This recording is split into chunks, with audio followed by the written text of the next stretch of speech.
Փարիզում այսօր անցկացվել է Ուկրաինային աջակցող մոտ 30 երկրների առաջնորդների հերթական հանդիպումը, որի ժամանակ քննարկվել են Ուկրաինային հետագայում անվտանգության երաշխիքներ տալու գործառնական ծրագրերը։ Եվրոպացի առաջնորդները համաձայնել են պետք է շարունակել աջակցությունն Ուկրաինային, իսկ Ռուսաստանի դեմ պատժամիջոցները վերացնելու համար դեռ վաղ է։ Հանդիպումից հետո Ֆրանսիայի նախագահը տեղեկացրեց, որ կոալիցիայի երկրների արտգործնախարարներին հանձնարարվել է 3 շաբաթում առաջարկներ ներկայացնել, թե ինչպես կարող է մշտադիտարկվել հրադադարը։ Առաջարկների վերաբերյալ եզրակացությունները կներկայացվեն նաև Միացյալ Նահանգներին։ Բացի դրանից Ֆրանսիան եւ Մեծ Բրիտանիան ռազմական պատվիրակություններ կուղարկեն Ուկրաինա, պլանավորելու թե ինչպիսին պետք է լինեն այդ ուժերը։ Նա նաև մանրամասնել է, որ դրանք կլինեն ոչ թե խաղաղապահներ, այլ երաշխավոր ուժեր եւ չեն տեղակայվի սահմանին։ Ֆրանսիայի նախագահը նաև ասել է, որ այս ուժերի ձևավորման հարցում լիովին համաձայնություն չկա, թեև դա հարկավոր չէ, որպեսզի մյուսները առաջ շարժվեն։ Մասնակիցները նաև համաձայնել են, որ պետք է շարունակել աջակցությունն Ուկրաինային, որպեսզի այն ուժեղ դիրքերից բանակցի, ինչպես նաև շարունակել ճնշում գործադրել Ռուսաստանի եւ նրա ստվերային նավատորմի վրա։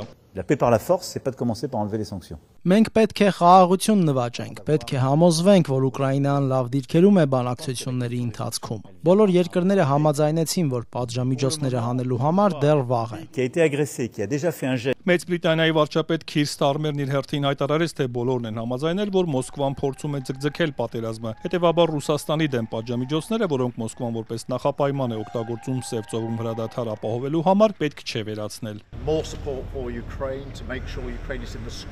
Հարկավոր է ավելի մեծ աջակցություն Ուկրաինային համոզվելու համար, որ այն հնարավորինս ամուր դիրքերում է թե հիմա, թե ապագա բանակցություններում։ Երկրորդ, լիակատար հստակություն կա, որ այժմ պատժամիջոցների վերացման ժամանակը չէ, ընդհակառակը։ Նախագահ Զելենսկին հանդիպմանն ասել է, որ Սև ծովում հրադադար հաստատելու համար Ռուսաստանի պահանջներն անիրատեսական են, իսկ պատժամիջոցները վերացնելը աղետալի հետևանքներ կունենա դիվանագիտության համար։ Ըստ նրա, Ռուսաստանը ժամանակ է ձգում, որպեսզի ավելի շատ տարածքներ գրավի Ուկրաինայից։ Զելենսկին նաև հայտարարել է, որ Ուկրաինային աջակցողների կոալիցիան արդեն փաստացի գործում է, եւ հիմա պետք է պատասխանել մի քանի կոնկրետ հարցի. երբ կսկսվի հրադադարը, երբ պատերազմն ամբողջությամբ կավարտվի, երբ այս ուժերը կտեղակայվեն Ուկրաինայում եւ կոնկրետ որտեղ, ինչ քանակով ու ինչ կառուցվածքով, ինչպիսին կլինեն դրանց արձագանքման ընթացակարգերը սպառնալիքի դեպքում։ Մեզ պետք է մեկ հստակ ծրագիր, որի շուրջ մենք բոլորս կարող ենք համաձայնության գալ եւ սկսել իրականացնել, հիմնված այն տարբերակների եւ փորձի վրա, որոնք արդեն քննարկվել են ձեզ հետ եւ հասանելի են ձեզ։ Միացյալ Նահանգները մինչդեռ մտադիր է գնահատել Ռուսաստանի դեմ պատժամիջոցները վերացնելու Մոսկվայի պահանջը եւ հասկանալ, թե ինչպես կարելի է առաջ շարժվել։ Պետքարտուղար Մարկո Ռուբիոն հստակեցրել է, որ ոչ բոլոր պատժամիջոցներն է Միացյալ Նահանգները սահմանել։ Մենք կգնահատենք դրանք։ Այդ պայմաններից մի քանիսը ներառում են պատժամիջոցներ, որոնք մերը չեն։ Դրանք սահմանել է Եվրոպական միությունը։ Այնուհետև մենք դա կներկայացնենք նախագահին, որը պետք է որոշում կայացնի, թե որն է հաջորդ քայլը։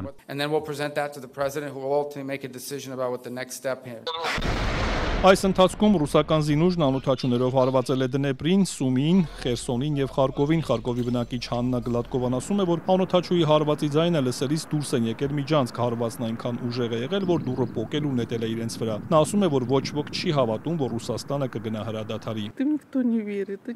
Նրանց ոչ ոք չի հավատում, նրանք չեն անում այն, ինչ խոստանում են անել։ Արդյոք նրանք ի սկզբանե իրավունք ունեին հարձակվել մեզ վրա, ուղղակի ուկրաինացիներին վերացնում են եւ վերջ։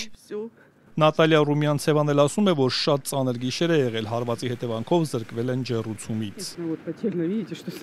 Տեսեք, թե ինչ է եղել։ Շենքում ջեռուցում չկա, բայց փառք Աստծո, որ դեռ ջերմաստիճանը շատ ցածր չէ։ Դե ամեն դեպքում մենք ծանր գիշեր անցկացրինք։ Ռուսաստանն իր հերթին ուկրաինական կողմին մեղադրել է Բրյանսկում եւ Ղրիմում էներգետիկ ենթակառուցվածքներին հարվածելու մեջ։